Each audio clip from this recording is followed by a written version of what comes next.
Hello दोस्तों, नमस्कार। ये दुर्गा माई का गाना है, बहुत सुंदर गाना है। तो आप लोग लाइक करना, शेयर करना, सब्सक्राइब भी कर लेना। दर्शनमा करब मैं, दर्शनमा करब मैं, माई खोला केवरिया हम दर्शनमा करब मैं, माई खोला केवरिया हम दर्शनमा करब मैं। अचरा के तरवा माई दे तू छैया तनी, अचरा के तरवा माई दे तू छहा तरी। दर्शनवा करब न, दर्शनवा करब न, माई खोला तू हो केवरिया हम दर्शनवा करब न, माई खोला तू हो केवरिया हम दर्शनवा करब न।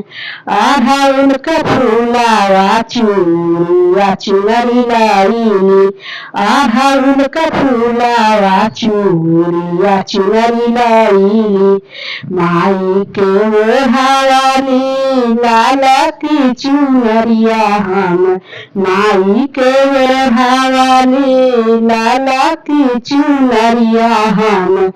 दर्शनवा करब मैं, दर्शनवा करब मैं, माई खोला तू हो केवरिया हम दर्शनवा करब मैं, माई खोला तू हो केवरिया हम दर्शनवा करब मैं। सिंगारवा करब मैं, सिंगारवा करब मैं, दर्शनवा करब मैं, दर्शनवा करब मैं, माई खोलब हो केवरिया हम दर्शनवा करब मैं, माई खोलब हो केवरिया हम दर्शनवा करब मैं। हाथ ही जोड़ी माई तुहसे हम कहिले, इहे अरज हो। हाथ ही जोड़ी माई तुहसे कहिले हम, इहे अरज हो।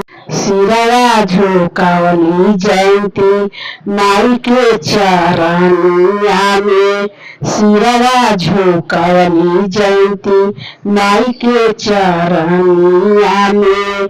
दिहली आशीष माई जयंती जीवन सवार जाई हो, दिहली माई आशीष जयंती का जीवन सवार जाई हो।